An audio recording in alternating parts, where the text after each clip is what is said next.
We're just allocating some services, and here we are, live at the Canadian Bro Show.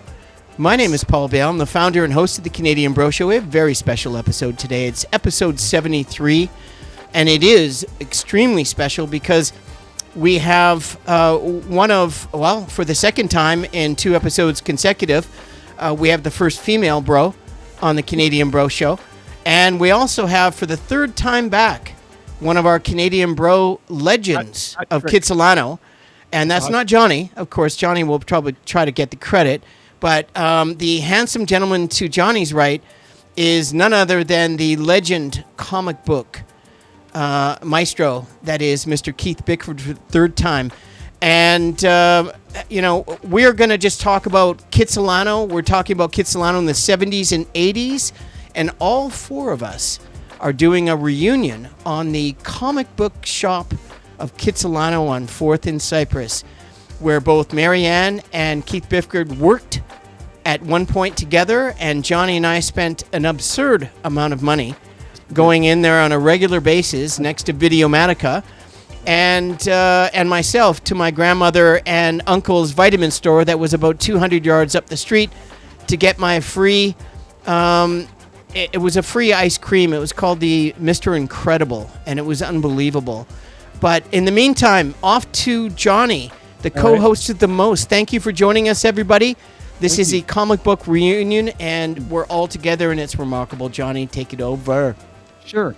Well, as Paul indicated earlier, our guests are the legendary Marianne Kirk and Keith Bickford. Marianne, why don't you tell us a little bit about yourself? And if you have any comics, maybe you could share them with us. And just, the floor is yours. Okay, hello. Thank you for having me back again. It's quite an honor. I mean, we've got a crowd of about 16, or actually 11 now. But anyways, thank you for joining us. Yeah, and I worked at the comic shop in Kitsilano for a good chunk of my years, 14 years off and on, like sometimes full-time, sometimes part-time, sometimes like filling in like an on-call clerk, and it has some very precious memories for me, and I still kind of miss it. I miss Ron and all my old colleagues at the comic shop and customers, but yeah, the love of comics is still there. I don't collect the way I used to. I did bring some comics that I really love. I'm now not working in the comic book industry. I worked in the film industry for a while, and now I'm a teacher and teacher librarian. But I try to spread the love of comics and graphic novels to our young people so that they can carry on into the future. And really quick, before Johnny, you get in there, we're actually, today's episode, because we're doing a reunion, we're just going to talk about all 4 of us, our favorite comics that got turned into movies. And I didn't mention that. So Johnny, please, sweet. Marianne, thank you for the introduction. Okay. Keith, do you want to talk about yourself a little bit? Tell our viewers who you are and what you're all about. He's the Bruce Lee of comic book history and all that stuff. Don't put him on the spot. You tell him. Too late. You tell everybody. I've known Keith since 1979. Keith is a good egg. He is very smart and creative. What he really should be doing is writing, right, Keith? You have at least one good graphic novel within you. Come on, man. You write all this stuff now. Spit it back out. How about a collaborative between you 2? You're both writers. I mean, seriously. Okay, let's talk about some of our favorite But movies. Before you go, you didn't give Keith enough love. I'm sorry. Keith, I've known Keith Bickford and his family since the early 70s. And I used to walk to school with him. We went to the only private school in Kitsilano where Johnny went to the luxury resort that was Henry Hudson. And we've got the Catholic dogma of St. Augustine's and all of the stuff that went on with the priests and the whole parish. And it really wasn't as bad as most people think it was, but there were a few elements that were really quite a little shocking. We won't go there. That's for a different episode. Keep it family friendly. And Keith and I, we go way back, and it's 3rd time he's been on the show. And Johnny and Keith have been friends, and I've known Keith for a long time. He tolerated me in high school. We played together on the same badminton team. We had one of the best badminton teams in the Lower Mainland in 1983. Keith didn't look like an athlete, but my God, his foot, eye-hand coordination and mental acuity was superlative. Superlative, Keith. Yeah. That is the introduction you deserve, my friend. All right. Shall we Excuse get me. the movie based on comics? Let's do it. Okay, Ladies let's do it. first. Ladies first. Marianne, you're up. Okay, well, I have to say that my comic book collection was kind of hard to access, so I couldn't bring everything I love. Brought a few things. And I liked. Okay, a lot of people. You asked me last time, is it Marvel or DC? But really, it really is both, and also independent comics too.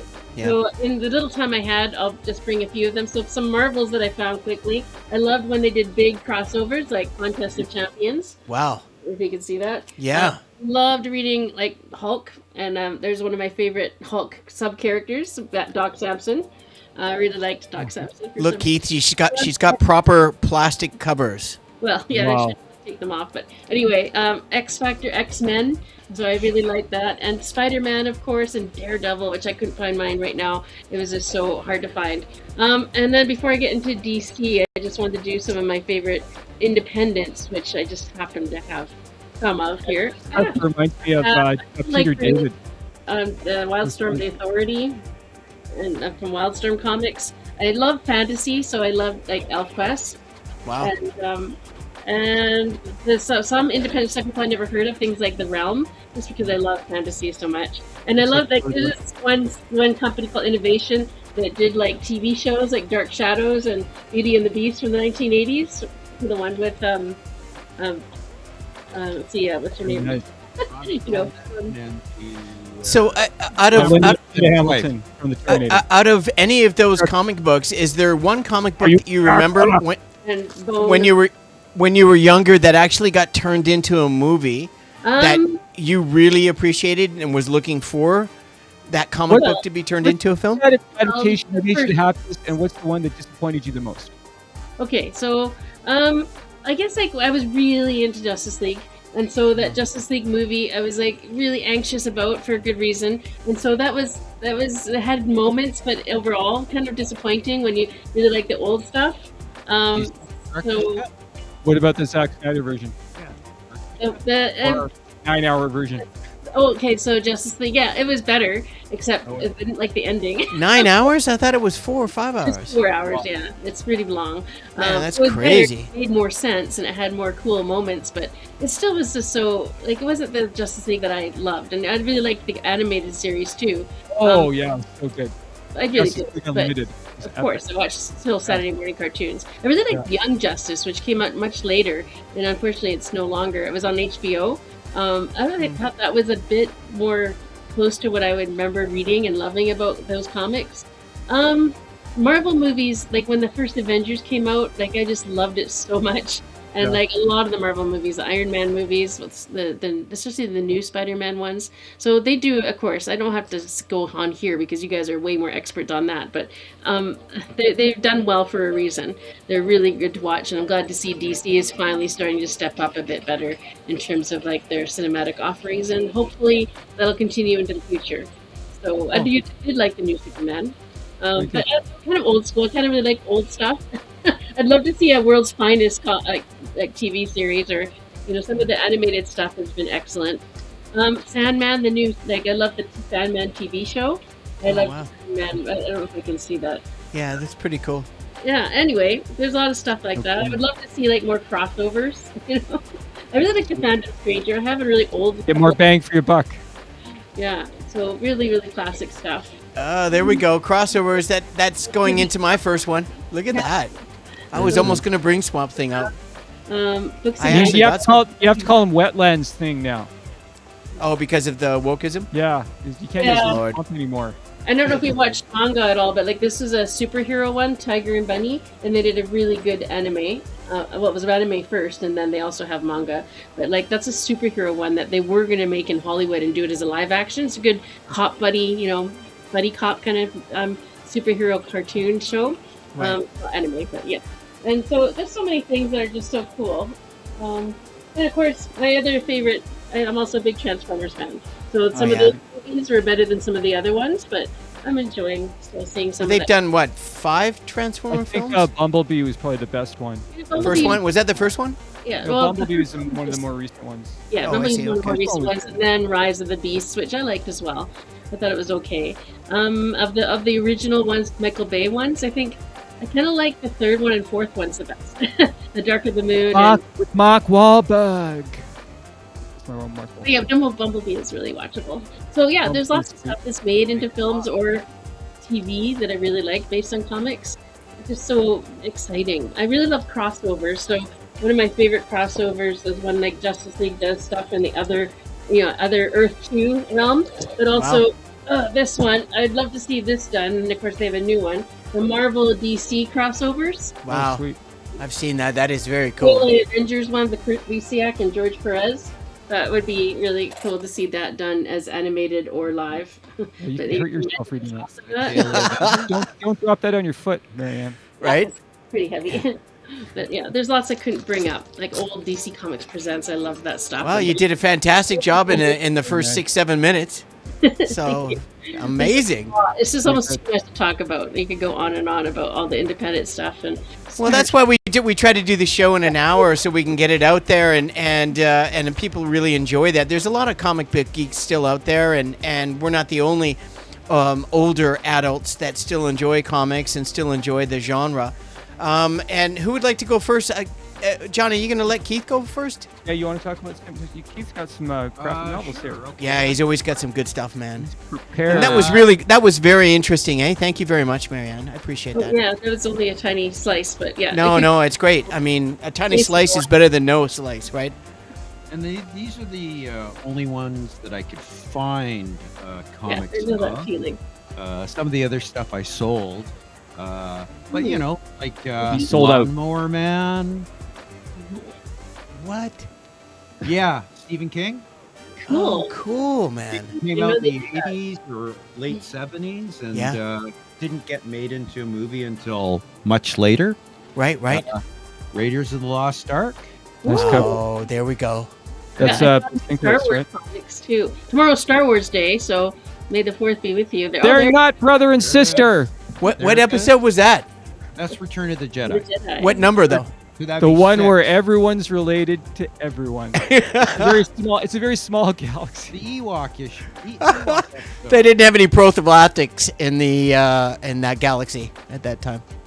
Very nice. You know, there's a lot of other ones. V for Vendetta was a really good Yeah. movie, but it was Yeah. quite Big different fan. than the comic book adaptation. Right. And then the movie that came in with that as well. That was Yeah. that young, cute actress. What was her name? Oh, Natalie Portman. Yes. Yeah. Yes. But I mean, Princess Padme. Watchmen. There you go. Thing. 300. Frank Miller's 300. Man, that is just Movie. unbelievable. Really. That's- that's I need to watch that again. That was so good. Yeah, and that's like you could A lot of just testosterone pick in that a movie. page from Woo. the A lot of Comic- blood. A lot of guts. right in the movie. You know, frame for frame. Incredible. That was really well done. Who's the director of that? Is that Zack Snyder as well? That was Zack Snyder. Yeah. Man, that guy he's got some skills. Stylized, very stylized. Very Yeah. much so. Good Cool. watch. Like a comic book film. Yeah, nice ones, Keith. Nice. There's so many classics. So awesome. Yeah, I mean we can bounce. I only got about 4 or 5. So Johnny, go ahead. Sure. Okay. Thank you.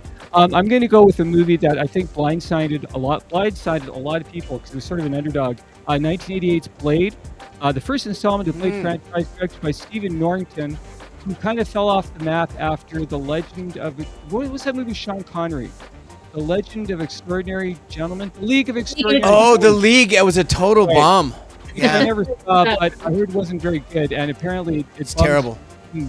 So much out that he actually retired from directing.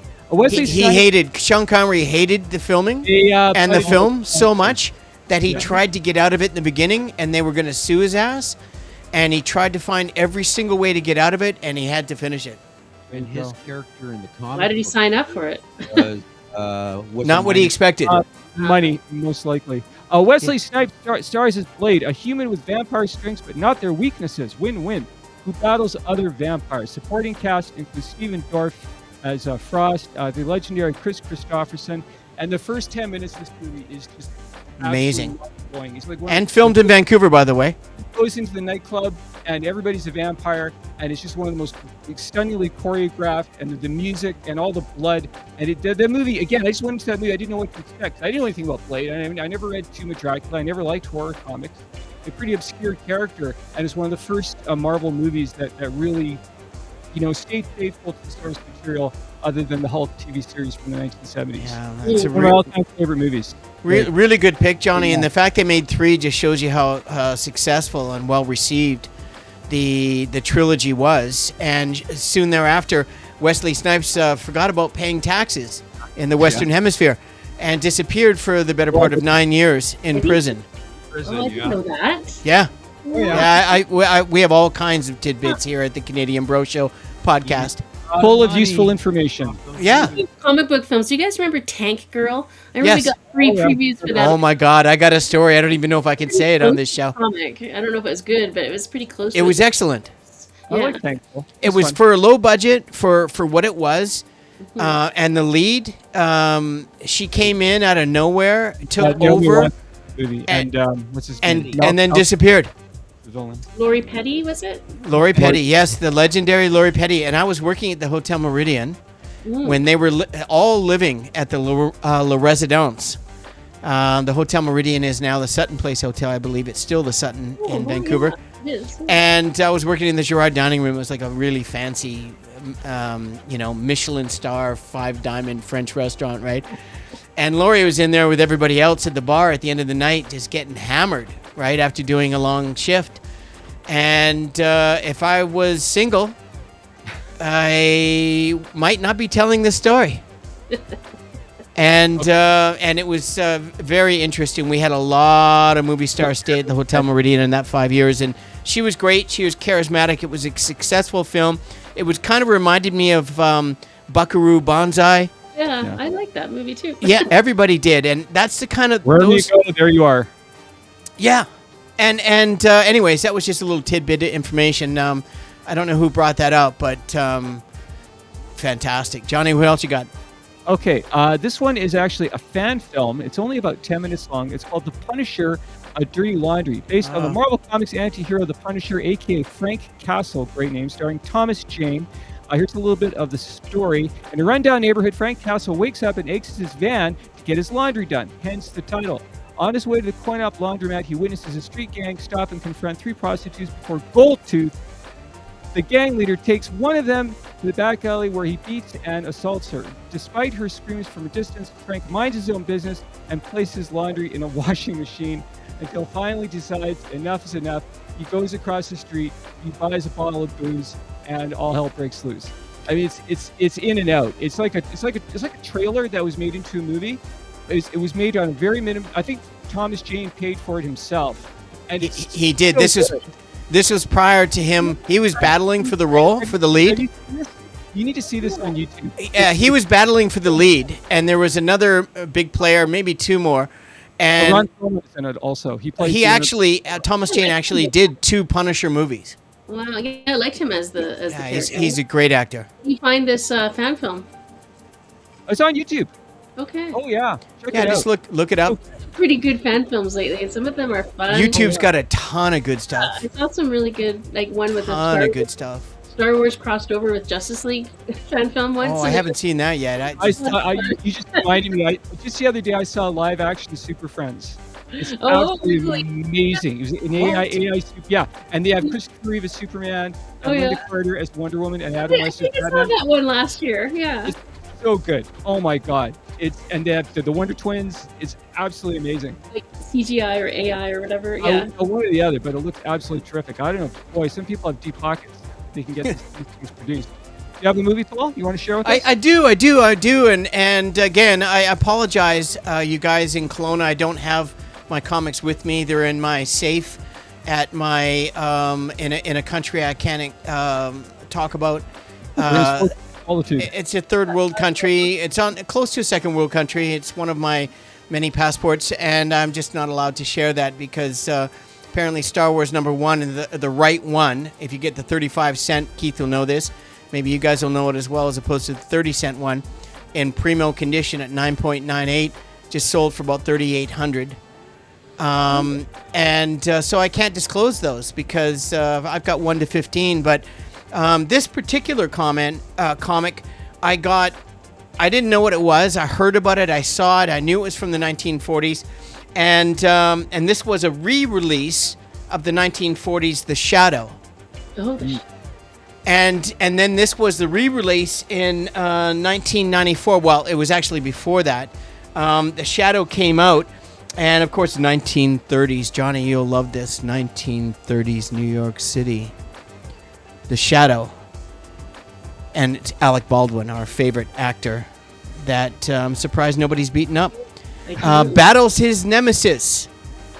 And Shaiwan Khan, John Lone, who is a very popular Chinese actor. And the character of the Shadow played really well. Was directed by Russell McCaughey, and the writer was Walter B. Gibson, and Alec Baldwin, John Lone, Penelope Miller. Listen to some of these names, man. There is a huge cast in this thing. Penelope Ann Miller, Peter Boyle. You guys remember Peter Boyle? Sir Ian McKellen. Sir. He did this movie before he was a sir. Tim Curry, if you can imagine. And check this out. Jonathan Winters. Oh, wow.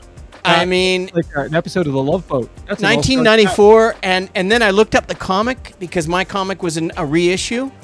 And that comic is going for anywhere from $2,500 to $3,500. That's I had that when I was a kid. I have it right now. I have it, and it's in really good condition. Keith tells me I should remove all of my comics from all of those old skinny plastic comic books that he sold me back in 1977, late 70s, early 80s. And I've never removed them. I've never actually read them. But The Shadow, no, I still. I am the Keith can't. You're a speculator, right? Yeah, Keith can't stand people like me. Hulk. Yeah. Yeah. Yep. He's the Gordon Gekko of comic book collectors. Anyways, they're all hopefully in my safe, and they're okay.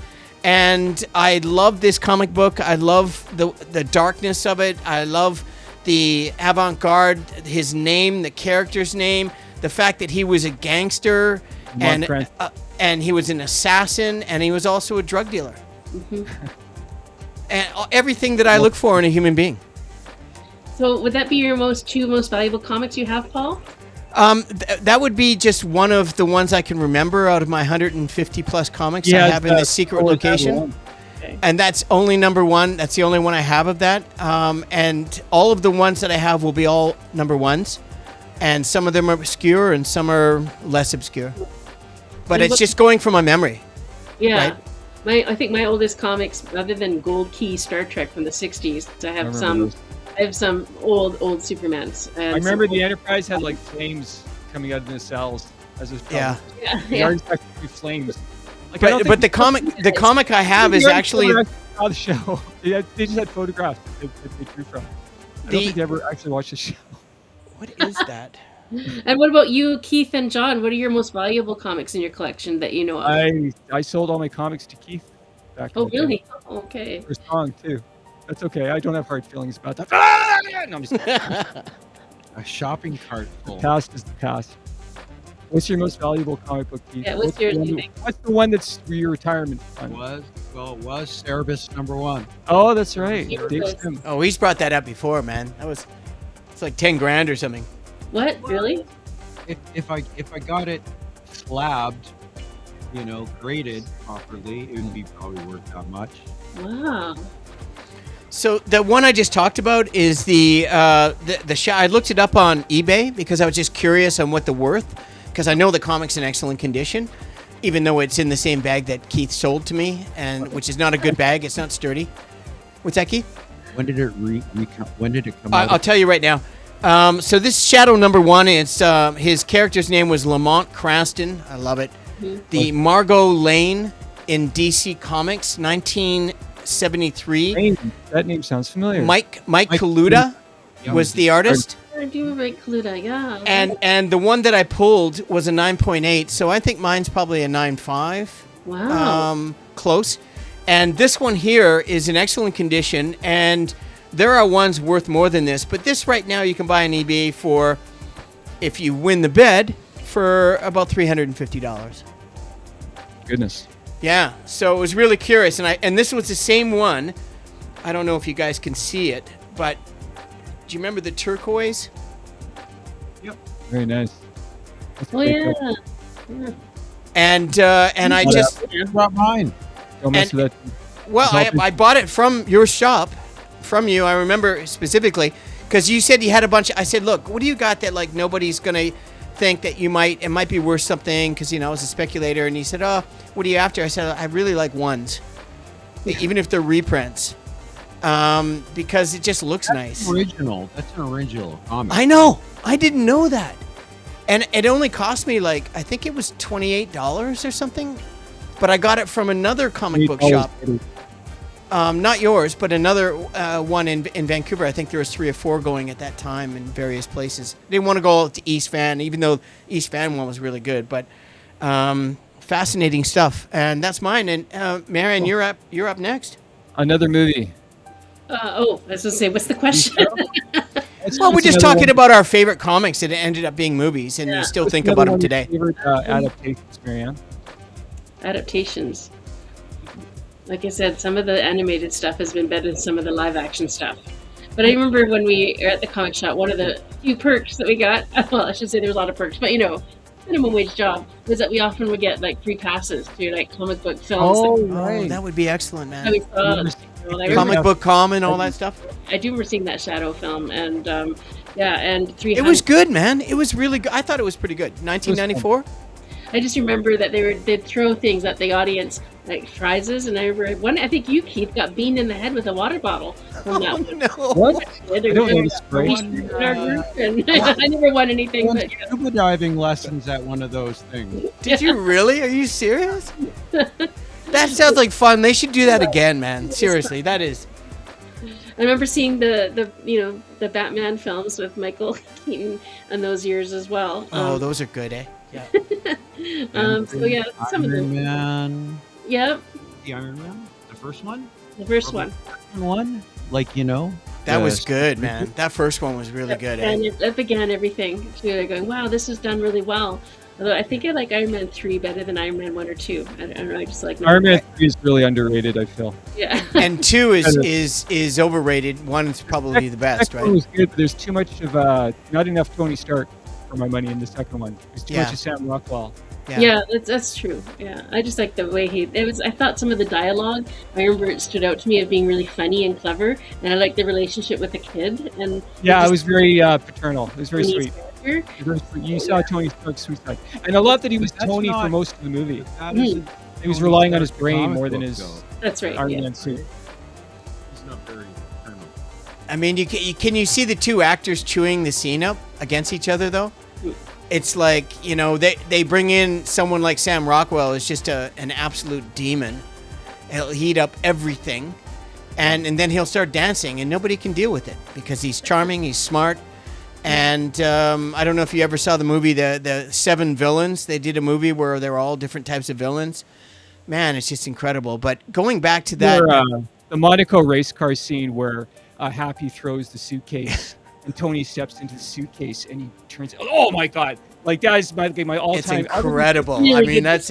Yeah. Every superhero movie has to have that moment where the regular guy becomes the superhero. If that doesn't happen, I want my money back. Well, I mean, what about those old like comic book stores where I'd buy my heavy metal, and then heavy metal came out as the second of the Cornet double bill, and heavy metal was one of them, and then it was the other one. Honestly, where could you see these movies in a theater in Vancouver in the 70s, right? And that was one of those where the comic book, you go to the comic book shop, and that's where your rendezvous point was. And you'd get the information and then find out. I mean, Keith, what was the thing, Marianne? What was it, the comic book where we didn't have the internet, so we couldn't look at what the comic books are actually worth, but we looked at this thing. Price The guide. Comic Buyer's Guide. Yeah. Buyer's Guide. Oh my Yeah. God. This Wait, thing so was I like gold. there'd be the monthly issues, and there'd be the really thick annual one. Yeah, I looked it up all the time for people. I remember that was half my job sometimes. Yeah. What do you think this is worth? Oh, well, let's look it up if it's a near mint. Yeah, it was fascinating. I mean, Super, book. I mean, you'd walk in the comic book store and you could easily kill 2 hours on the right day. Or be in and out and spend $50, and you don't even know if your speculation was any good. Who's up next? Johnny, you got another one? Sure. Okay, I'm going to go back in time to 1966. Directed by Leslie M. Martinson. No, Batman. Based on the television series and the first fully theatrical adaptation of the DC Comics character of the same name, the film stars Adam West as Batman and Burt Ward as Robin. The film hit theaters 2 months after the last episode of the first season of the television series. Now, when I was a kid, Batman the TV series never played on any channels that I can remember. But I would read the TV guide cover to cover. It was probably the first thing that I ever read. And anytime I saw Batman in the TV guide, I would lose my mind. And I must have watched this movie 100 times when I was a kid. It's so much fun. And Adam West was so great. And as much as I like the dark version, I like Michael Keaton, and I like the Christopher Nolan movies, I think that's still my favorite Batman. It really is a comic book come to life. Like literally. They didn't pull any punches. And just the colors and the onomatopoeias flashing across the screen. I mean, that show is iconic, and the movie is so much fun. Say that 5 times. My God. In the 60s. Pardon me? It was very like the comics from the 60s. Yeah, it was. Absolutely. Absolutely, Keith. Absolutely. It was so nostalgic. It was charismatic. And he apparently had to take some pills to reduce his package because the Catholic League of Decency was complaining about his bat bulge. This is a true story. Yeah. Yeah, I read his biography. I read it too, and his package, it would change from episode to episode because he had a contract that was basically he only worked a certain amount of hours per day, and he injured himself a lot too. When he had time off, he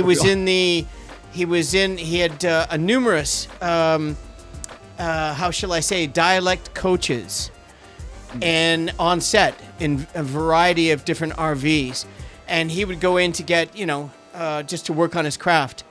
And I remember one episode where Alfred wore the bat suit and actually fooled. Sorry, Keith. It's not a children's show, but this is an adult show here, but I don't want to really tell everybody what he was really doing. Out words. And that accumulated to, I guess, the size of his package because it was being used a lot About it. So. during the day. The original Dirk Diggler. And we can say that. We can say that. Dude, read his book. Read his autobiography. He's just shamelessly promoting it. He goes, look, the ladies love me. They were lined up. What can I do? He sold that book in the comic shop. Do you remember? He kept selling Yes! My Life in Type. Yes! That's hilarious. That was probably a big seller too, eh? Was, yeah. Was the Wilt Chamberlain autobiography, was that a big seller at the comic book shop? We didn't have that one because we only had usually books that were genre, either fantasy, science fiction. Well, Wilt was a genre in himself. So yeah, but we didn't really have sports stuff unless it was in the card room. And Dave that's where I spent most of my time with Dave and him and his chain smoking and his gut hanging out, boasting about his beer belly. He goes, I got the best beer belly in Kitsilano, and I'm like, well, how's that working out for you? He goes, well, take a look. You tell me. I said, no, thanks. That thing's hanging out every day, bro. He didn't like my name, so he always called me Sam. So the whole Sam's a good name, though. Called me Sam. Yeah. Yeah, that's a good name. Yeah. You have another movie, Paul? Yeah, I mean, I've got a couple. I just, again, I'm going down to what I pulled up, and I was looking at eBay, and of course, The Shadow was, that was pretty cool, but I think the next one I'd bring up would be a comic book I didn't want to collect, but because I was a speculator and I liked the idea of Tarzan in the 25th century, and that's sort of how I looked at it, and that was John Carter, Warlord of Mars. Mm-hmm. And I collected 1 to 15. I got number 1, and the lead actor Taylor Kish or whatever in the movie that came out after the fact.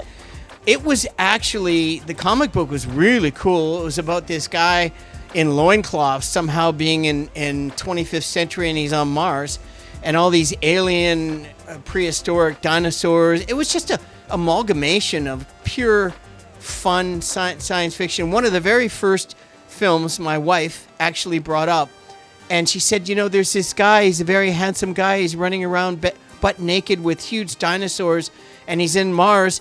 And have you seen this movie? It's really good. I actually enjoyed this movie a lot more. And she couldn't remember the name. I said, is that John Carter, Warlord of Mars? I've got the comic books. And so I just thought it was going to be crap because it was a total bomb when it came out. But when I saw the movie, my God, totally underrated and pretty enjoyable. I think Disney lost like $250 million. It was an obscene amount of money. Yeah. It was just a movie that nobody wanted to see, and it slipped. But it was good though, man. It was so good. I would see a sequel in a heartbeat. Absolutely. Ask anybody that's like a Burroughs fan. Yeah. Right. Sure Right. It's a very faithful adaptation. That's why I said Tarzan in the 21st century, 25th. But it just got killed by critics before the movie got released. Yeah, That's true. sometimes. That's true. So Yeah. it was Maybe just it's never like- did anything. But seriously, I'm gonna watch it tonight before I go to bed. I'm gonna watch it because I watched The Shadow last night, and I'm gonna watch this one tonight and I watched Star Wars before The Shadow last night, the very first Star Wars. I haven't seen that in a long time. Nope. Holy crap, was that good, man? I haven't seen that in 15, 20 years. That movie is lightning in a bottle. You know what the best thing about that movie is? Nobody's related. Not yet, anyways. George, what were you thinking? Oh God, yeah. So that was mine. Who's up? Brother and sister. That's so disgusting. Keith, you're up. Oh, No, well, Marianne, you're up. Marianne, go. Well, speaking of Edgar Rice Burroughs, so I remember finding that I have quite a few old Tarzan comics in my collection, and they're old. They're fun. I really like them. What's the oldest one you got? So many 1963. Number? I think. Wow. Sorry, I couldn't find all of them to pull out that Wow. detail. Del? That's just from memory. But I got some old. I don't have much above the Silver Age. I don't have any Golden Age comics in my collection, sadly. I only have Silver Age and 80s and 90s. Remember those Johnny Weissmuller movies? Yeah, and I grew up watching them before we read comics. Remember the man-eating plants? Like Oh, yeah. I used to watch some those horrible on poacher Saturday would be running through the afternoons. jungle, and these leaves would leap out of the. I don't lose. You'd scare the shit out of me. These leaves would come out of the ground and devour this poor chump. Yeah. Absolutely And it had terrifying. people that were torn A man-eating plant. And I mean, God. And of course, you know where that reminds you the famous show with the man-eating plants with Tim Rice, that everybody just. The Little Shop of Horrors. Yeah, I think about the Ridge. we're doing that play here this next season. We used to go to the Ridge at Kitsilano in high school. They would rent buses, and we'd fill the entire Ridge with just Kitsilano people, and we would sing in unison the entire film from start to finish. That's really fun. Yeah, you never went to those? No, Oh my God, Johnny, what happened to you, bro? I guess I'll have to just go back in time and have that experience. It was incredible. And there was bowling. We had 10-pin bowling and 5-pin bowling in the basement as well. There was a bowling pin, right? Yeah. He was a great bowler. Oh, it was the best, man. Well, Keith the was Ridge the is best. good. I remember meeting Bruce Campbell at the Ridge once. Remember, Keith? He did a Wow. signing there. He got his book. It's when amazing. He had his book, which also sold pretty well. We should do an episode on Bruce Campbell and Sam Raimi. Well, I mean, this will hopefully be the first of many, and this is why this is so wonderful to go back to Kitsilano in the 70s and 80s, where all four of us had emotional and mental and physical experiences revolved around going to the Canadian, Big. probably the Childhood best would've been a lot comic harder book than shop Walter. in the history of Canada, in my opinion. I'd say. I remember when my mom took me to the comic shop when it was on 4th and Alma, and it was just like I don't know, like walking into a church. It was. It just, really I was. remember vividly. It was amazing. Everywhere I looked was a comic book. Remember I was the like, you gotta be chicken kidding me. wire? Yeah. Like, there's other people that like this stuff besides me. It was very reassuring. Oh yeah. Thank God it always stayed on floors On the too. walls.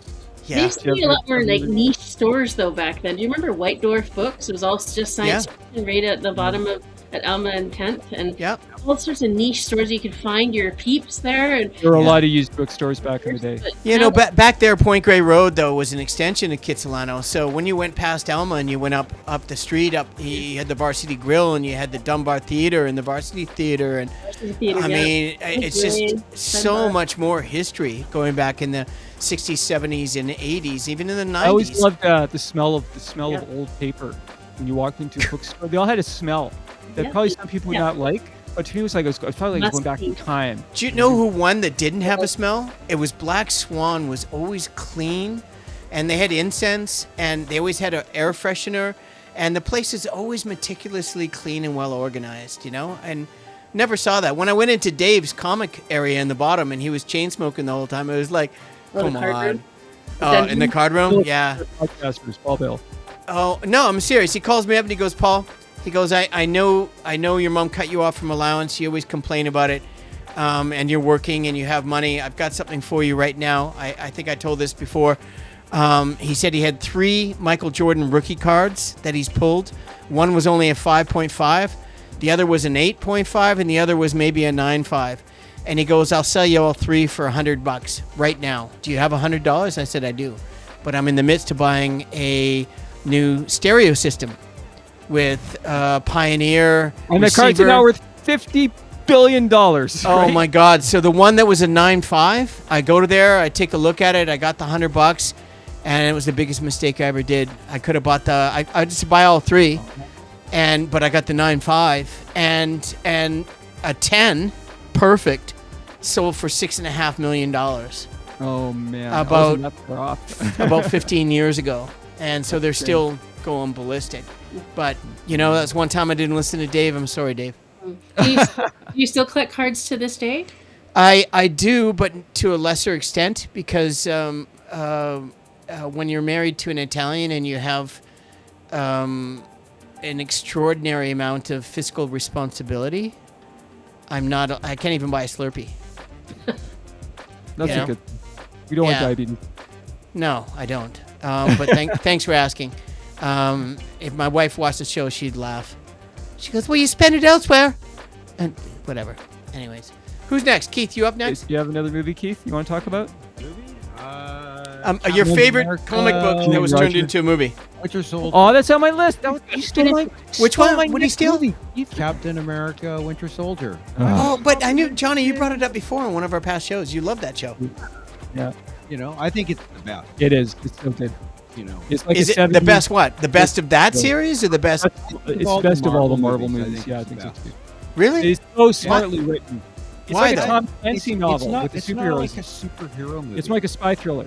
Yeah, I watched the first 45 minutes. Robert Redford is so good. He is. Chris Evans is just sublime. He's just the quintessential good guy. You cannot not love this guy. He's so good. And it's a good so adaptation quintessentially of good. the comic strip. Right, and exactly. It's like a martial arts movie much too. for it. The fights are like some of the best fight scenes I've ever seen are in this. Yeah, movie. is that the one? That's the one at the elevator scene, right? Yeah. Black so Widow's in good. it as well. That one. It's like, The if elevator scene in the fight there was really good. If anybody wants to get off, now's the time. Or kick all your asses. Oh, it's so good. Okay, very good. Yeah. I'm just going through my list here. Okay, I'm going to go with 1982's Conan the Barbarian. Here we go. Directed by the legendary John Milius, a sword and sorcery film. The screenplay, which he co-wrote with, believe it or not, Oliver Stone, based on Robert E. Howard's Conan, the epic film, stars Arnold Schwarzenegger, who else, and James Earl Jones, and tells the story of a barbarian named Conan, again, hence the title, who seeks to avenge his parents' deaths.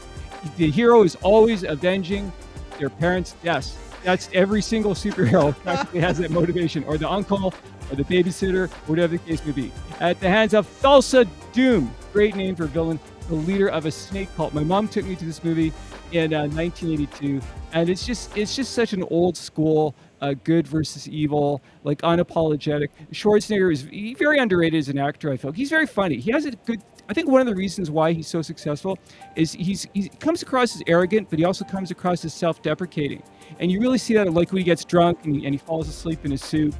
And it's a very, and the snake, I love this movie, Conan the Barbarian. That's my next choice. I'm done. No, it's great. It's great. And the music by Basso Polidoris is so epic. And seriously, where do you get like 3 of the strongest people in the world all in one movie? And people don't realize, they forget about the first one. Wilt Chamberlain was branching off because he signed with the Los Angeles Lakers in 1971. Was branching off into film before he passed, unfortunately, at 59 years old of a heart attack. Because when you share, we talked together in Kitsilano one afternoon, and I asked him about his bed in his mansion in L.A. because I've read all 3 of his biographies, and I talked to Wilt for about 45 minutes in Kitts Beach before basketball games. Wow. And he was very kind to share all kinds of juicy stuff. And I said, look, I've read all your books. I know everything about you. I know who your starting lineup was, who your entire team was when you scored 100 points. He was like, really? He goes, tell me that, and then we'll talk. So I told him that, and he goes, wow, not many people know that. And I said, look, in your book, you said that your entire top floor of your mansion is your bedroom. Is that true? And he goes, yep. And he said the entire bedroom is just basically one bed. That's correct. Yeah, it's just a bed. Just one huge, big, long bed. I'm a big, long guy. I need a big bed. I'm like, so that's where the numbers came from, because if you know anything about Wilt Chamberlain, his statistics were the greatest statistics in the NBA's history. He's got over 100 records that no one will ever break. That's on the basketball court. I'm not talking about where our discussion went off the basketball court. However, he was 100%. He said it's absolutely true. And he was lying on the teeter-totters. I don't know if you guys remember Kitts Beach back in the 70s, where those teeter-totters were made of fur, Douglas fir, and they were coated in 6 or 7 different layers, and there's 4 of them. And they were 25 feet long in those teeter-totters. They were solid wood. Wilt would lie down on one of those, and 3/4 of that teeter-totter would disappear because he was 7'2". And one of the most extraordinary experiences, and got sidetracked there. Wilt was a superhero, in my opinion. And when I think about that movie, but he wasn't the biggest guy in that movie that Johnny brought up. The biggest guy was Andre the Giant. Andre the Giant was 7'4", 550 pounds. And Wilt actually picked Andre the Giant up with 2 hands under his arms and lifted him up. And Andre just looked and he went, my God, and he farted loudly with Wilt holding him up. Violent farts, and it was everybody laughed, and these 3 huge, ginormous stars all shared this movie. Thank you, Johnny, for the memories.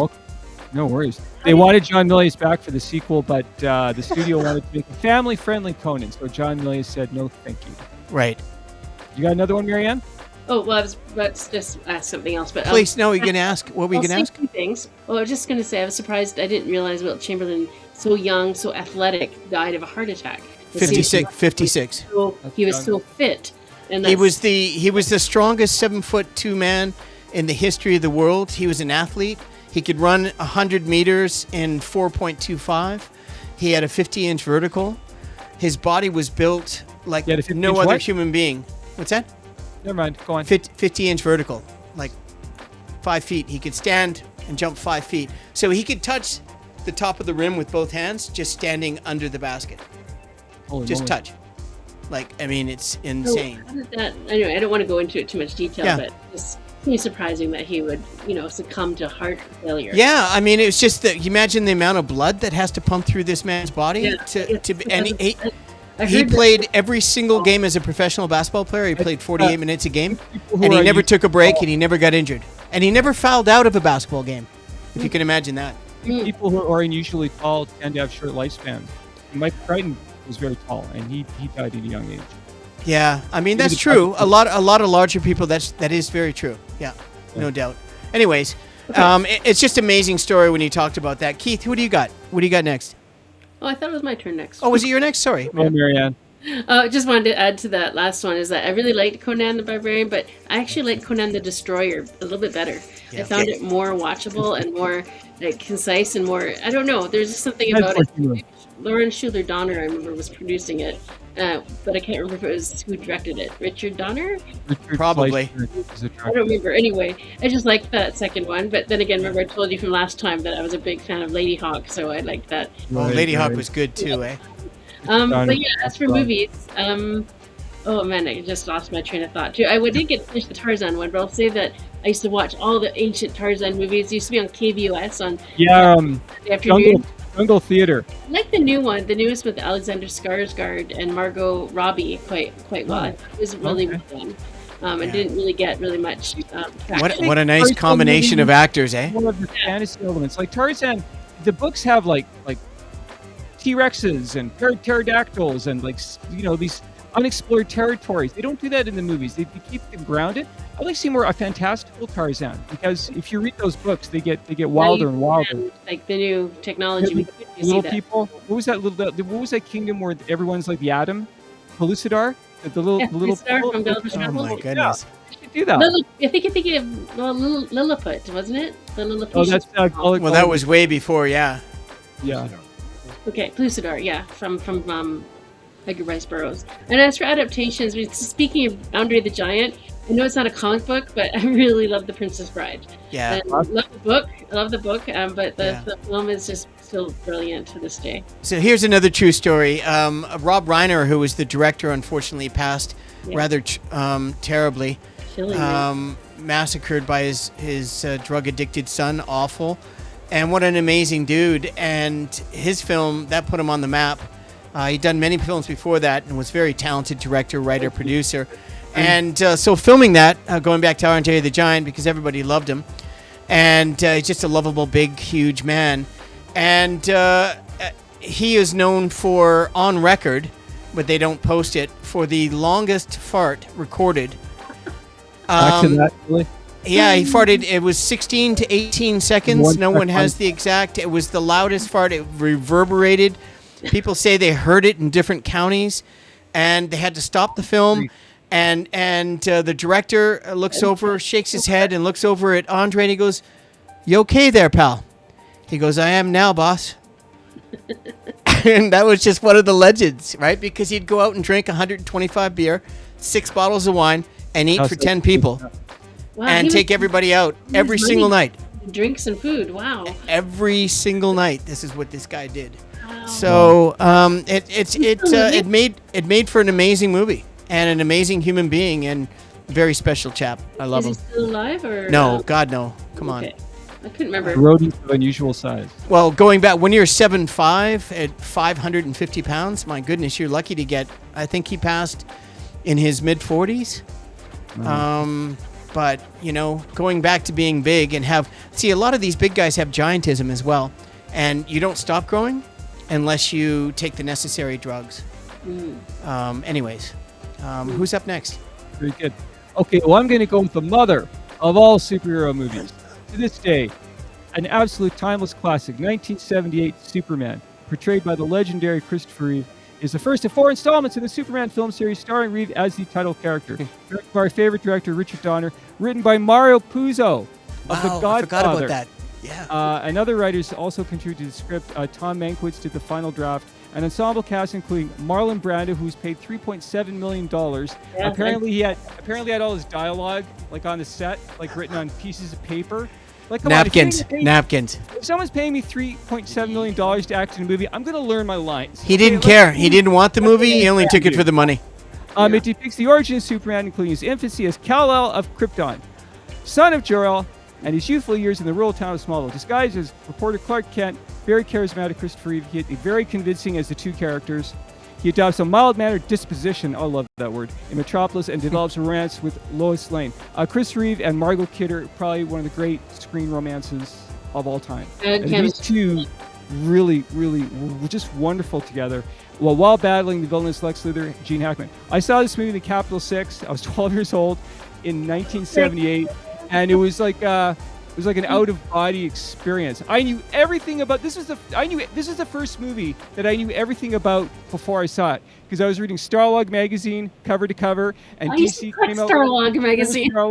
And DC came out with that huge treasury-size edition with Chris Reeve on the cover. I read every single word. I probably read it 5 times. I would read the Vancouver Sun, and I'd go to the entertainment page, and I would look for any update on Superman. Like when they announced this movie, it was just like a religious experience for me. And when Superman catches the helicopter, the audience went absolutely insane. Like, people were watching it like it was real. People were laughing and applauding and cheering. And I was just like, am I really looking at this? It was too perfect. It's really sublime. The man can fly. Yeah. Awesome. And Chris Reeve just sold that character so exquisitely well. Superman is kind. He only fights when he has to. He's the epitome of everything that is good about a human being. I could watch a movie right now from beginning to end and not be bored for a single second. Well, the same. And it's almost like 3 movies. Like the first third is a science fiction movie, and then the second part is like Smallville and growing up and young Clark and Lingard Powers, and then it becomes a comic book. I mean, it's just, that movie's lightning in a bottle. And Richard Donner, God bless his soul, his favorite word, and I love this word, one of the best words in English language, his favorite word was verisimilitude. For any of our viewers out there who don't want to go to Google, verisimilitude means truthfulness and art. People will buy the most fantastical story you could ever come up with if it's done with sincerity, and that's and also humor. And Superman is very funny, the way that Star Wars was funny, not in a campy 1966 Batman kind of way, in a genuine way where you really like these characters and you're really rooting for them. And boy, oh boy, I would like to watch that movie right now from beginning to end. And Superman 2 is also great. Superman 3 went off the rails a little bit. Yeah. Wow. Marianne and Johnny, if you guys ever decided to connect on a real life basis, so Moving forward.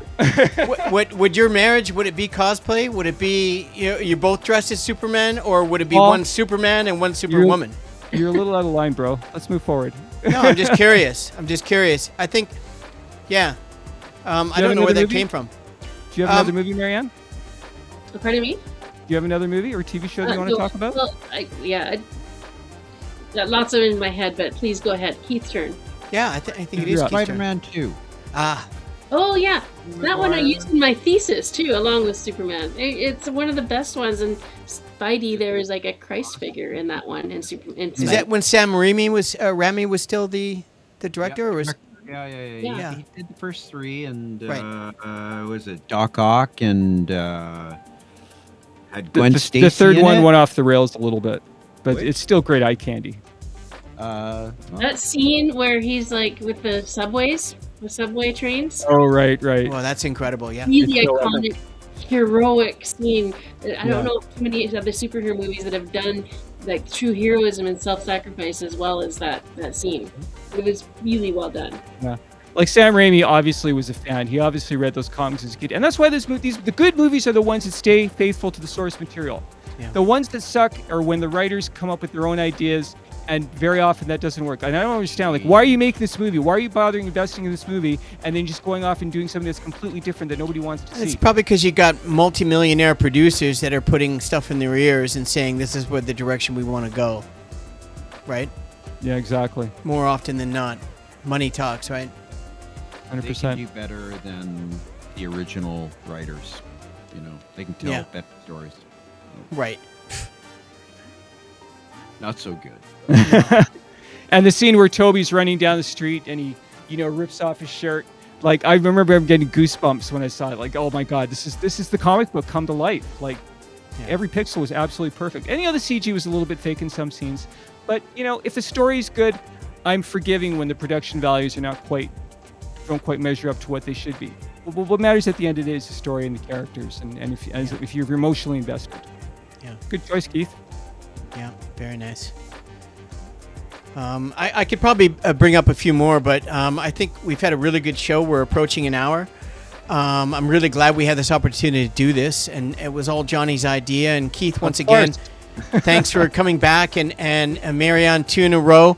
Hopefully you don't get tired of us too quickly. Your episode's going to be up in the next couple of days, as you'll see on the ticker below. And Keith, once again, you're always welcome back to come back to the Canadian Bro Show. We appreciate you here. And the last time you were on the show, Keith, you had over 100,000 comics. How much do you have now? Still like over 100,000. Is that all? Selling them? Hacker. I sold He's a few slacking today, off. though. He's becoming a normal person. Like Becoming a normal 50 or person. 60 today, so. Did you really? Awesome. Yeah. And where do you like to sell your comics in a safe, obviously a safe online sort of venue? No. The next 2 weekends I've got to go to comic shows. Oh, you're doing Comic Cons and stuff? I sold some privately today. Oh, nice. A couple guys, so. And they reached out to you because they knew you had the stuff. Yeah, I knew them from like way back in the day. And stuff like that. Yeah. I don't know how you can get rid of your comics. Like, that's the problem. I could sell lots and I could use some space, but it's hard to part with them. You know, they become precious to you. So how do you do it? How many comics do you have? Not nearly as many I as think you you. could get rid of some if you had 100,000. Probably. Right? I don't have that many. 100,000. Jesus. I mean, I don't have a storage box just for my comic books. Why don't you open your own store? Yeah, that you should many. open your own store. No, you could do an online. You could do an online store. Don't do bricks and mortar. It's too expensive. But online, Keith, we talked about it before. You could just do a killing on that online. Absolutely. Yeah, I mean, but do you have all of your 100,000? Do you have them all sourced and itemized and alphabetical? You sponsor a podcast. They're in like 3 or 4 Different, succinct. Yeah, Perfect. alphabetical in order. But Dude, that's a reality show right there. I think that would be fantastic. It would be, wouldn't it? Really, Marianne, get on it. You're the producer. Let's go. Johnny, you're the writer. Okay, well, we all have our special powers to add to the team. Yeah. Oh, Look, it's not hoarding if you have 150,000 comics. It's only hoarding if it's like newspapers. Yeah, because it's collectibles versus hoarding, right? Right. Yeah. Right. There's no method to the madness. Hoarding is just madness. Yeah, and you would keep stuff that's not, that's not Not worth the it. least bit obsessive. The question is, how big of a house do you need to have with 150,000 comics, and how do you store them, and how do you keep them damp-proof? And it's like having the massive humidor for comic books instead of cigars.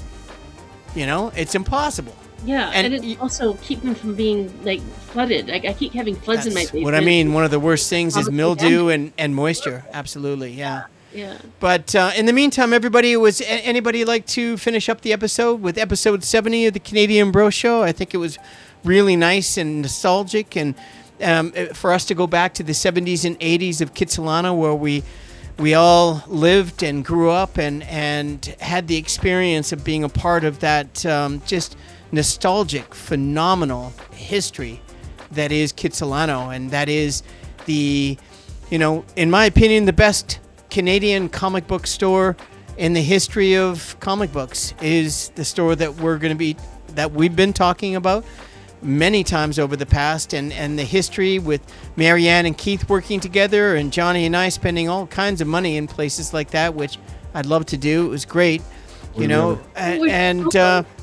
that? Where's that photo you mentioned that you found? It's gonna be on the thumbnail. So if you guys, it's gonna be in the thumbnail because I had to make sure there was no copyright issues, and that's why I told you both about it. It's you are on Keith's right hand side, Keith is on your left, and the big tall guy, I think Ron, has got his hand rather uncomfortably placed on Keith's left shoulder, and Keith's doing, and then, not unsurprising, and then Ken, the shorter dude, is behind you, and so I was going to either keep them because they're history, or just keep you and Keith, and I've got the whole thing, and I've got one photo from the comic book shop, which I took myself. Of the outside, I have some of those too. The exterior. I was walking. I had and I took it, and it happens to be one of the ones that somehow they chose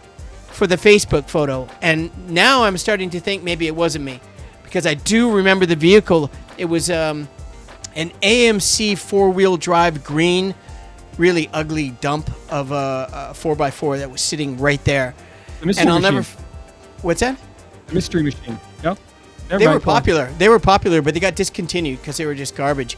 Anyways, the whole thing is that it's just the photo is of you and Keith that time on the Kitsilano Facebook webpage, and the photo of the shop that in my mind's eye I walk by every single day for when you guys actually moved to that location because of my grandmother's vitamin store, and we lived at Belfour Rentals just a few blocks away, right? So it'll be up in the thumbnail, and that'll be on next week, 9-10 days from now, your episode, Marianne. But in the meantime, everybody, I just wanted to say thank you very much for joining me today.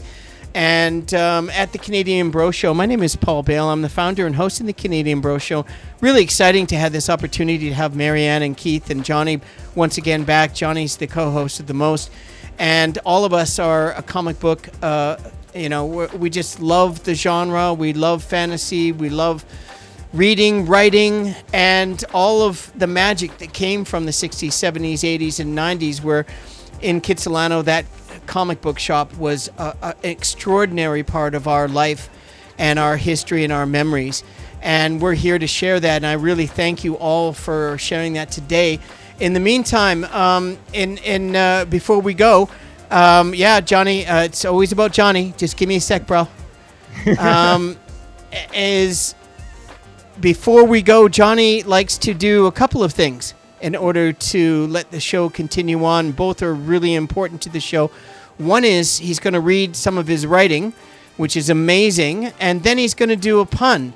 And Johnny, is that what you were signaling me for? Just a subtle hint there. Not to beat my chest about it, but I'm a self-published author. I have a series of books online called Lee Hackman, Private Investigator. And this is an excerpt from one of my most recent episodes. It's called Booze, Smokes, and Justice. Here we go. New York City, 1974. I was in my office. My one window was mercifully closed. Yeah. The wind was howling like Wolfman Jack. And I was lost in my latest literary diversion, Dirty Harry by Philip Roth, a.k.a. pulp trash, according to my mother.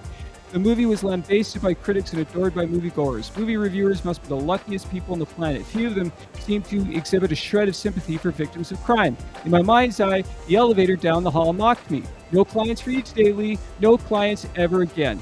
Nobody likes you. You're cocky. Nobody wants Superman. Segue. Unless he's needed. Most people prefer the company of Clark Kent. He poses no threat to their egos. In a stunning development, more of a relief actually, the elevator doors slid open. A well-dressed middle-aged man and woman stepped into my office. They bore a familiar resemblance, brother and sister, no doubt. The man looked at my paperback. Then he picked it up, tore it in half, and dropped the pieces into my wastebasket. That's the worst movie ever made. Clint Eastwood belongs on death row. I stood, walked around my desk, and shortened the distance between his balls and his non-existent chin. Then I dragged him out of my office and sent him down the stairs. He was on his back and sobbing. Good. I returned to my office and closed the door. Most men fall short of their reputations. You're an awfully dramatic exception, Mr. Hacklin. I'm Grace Kelly, the one who isn't famous. I shook her hand. Lee Hacklin, accept no substitute. I'm so sorry for your loss, ma'am. Chet Kelly was the president of the International Transportation and Delivery Services Union. Last New Year's Eve, while leaving his Forest Hills estate with Grace and their 12-year-old son, Cal, Chet was killed by a drive-by shooter. Neither Grace nor Cal were able to identify the shooter. According to their statements, the shooter wore a slouch hat and his lower face was hidden behind a red scarf. Fits into the podcast. The anti-shadow. I pulled out a client chair for Grace and she sat. Is Garth all right? He's the new union president. You just made 50,000 new enemies. It's good to have enemies, ma'am. It means you stood up for something sometime in your life. Would you like a cup of coffee? She opened her purse and plucked out a flask. Mind if I add a little kick to my joke? Be my guest. From the staircase. My legs are broken! Grace applauded and whistled. Hallelujah. I never knew what happiness was until now. And that's chapter 1 of Booze, Smokes, and Justice, starring my boy, Lee Hacklin. You're welcome. Your boy. That's my boy.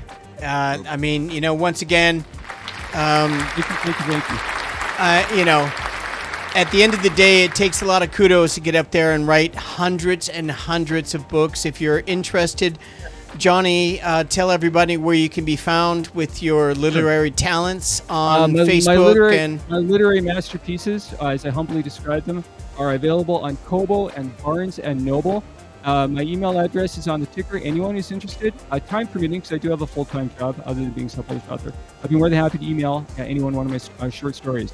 And I make videos of myself reading, and I post them on my Facebook page and my group page, which is called Johnny's Way. Okay, a pun. I was at a job interview yesterday, and the interviewer asked me if I could perform under pressure. I said, I don't know, but I could take a stab at Bohemian Rhapsody. You're welcome. Which would be impossible to do. That's good, though. Tough thing. And Johnny, would you like to finish the show with anything else you'd like to share? I think I'm riding on fumes. Is the Speedo calendar, is it coming to fruition at some point in 2027? I have no idea what you just said, bro. The what? I guess not then. Okay, well, that's probably good. No.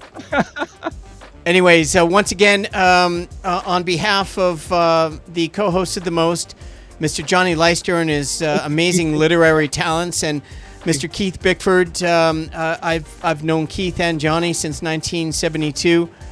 Really quite extraordinary to be able to do this show and to have our latest comrade, the first female on the Canadian Bro Show, Miss Marianne Kirk. Thank you once again for joining us. Her episode on near-death experience is going to be coming out in the next 72 hours. And we're glad that she, and please watch the show, because if you've had a near-death experience, or many, in a lot of our cases, including myself, one is enough.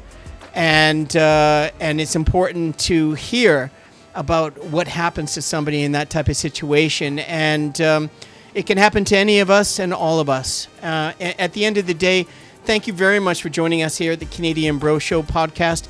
My name is Paul Bale, the founder and host of the Canadian Bro Show, and thank you again for joining us. This is episode 73. It'll be out in the next week and 10 days or so. And it is episode 73. It is Kitsilano, celebrating Kitsilano in the 70s and 80s with the comic book shop reunion, featuring Keith Bickford, Mr. Johnny Leister, and Marianne Kirk. Thanks again for joining us. On it next time, eh? Yeah, absolutely, guys. We'll talk to you next time. I'm removing everybody from the scene. Take care, and we'll see you next episode, 74, coming soon. Take care, Marianne. Thanks. Johnny and Keith, thanks, bros. And I'm removing myself as